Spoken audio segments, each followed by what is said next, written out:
Alright folks, today we're talking about bad English.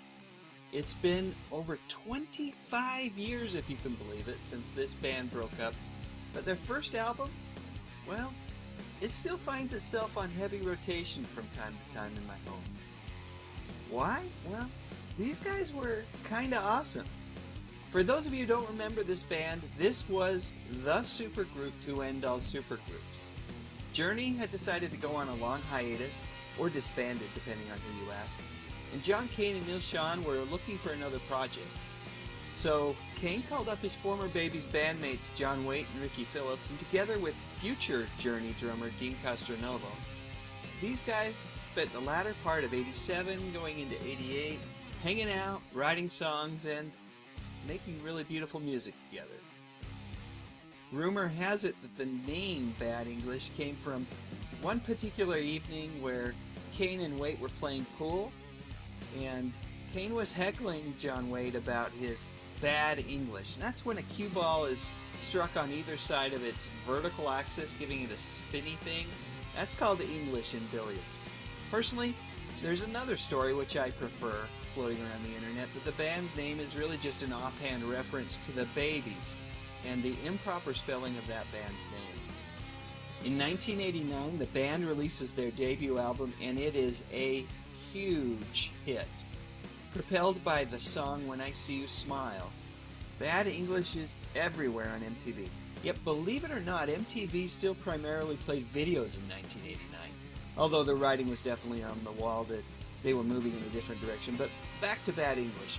Besides When I See You Smile, there were 5 other singles that charted off that album in 1989 and then moving into 1990. Those songs were Possession, Forget Me Not, Price of Love, Best of What I Got, and Heaven is a 4-letter word. I mean, literally, this album was a greatest hits album. People were saying, Journey who? Seriously, folks, at this point in the game, no one was asking when Schon and Cain would return to Journey.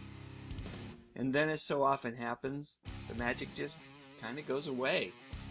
You couple egos with the stress of following up a debut release like they had with something that was equally memorable, and before you know it, it's just too much.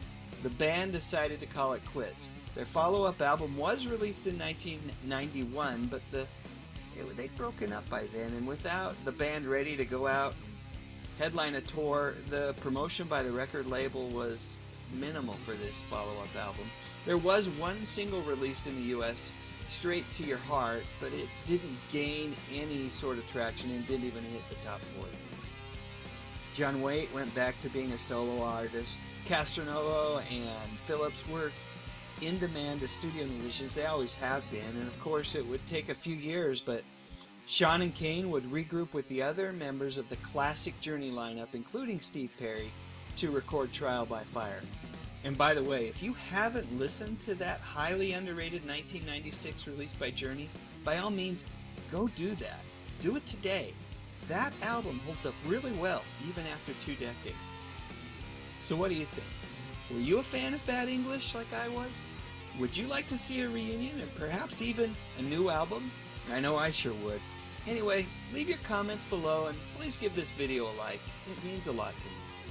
As always, I would be honored if you'd consider subscribing to my little YouTube channel. But most importantly, thank you for watching.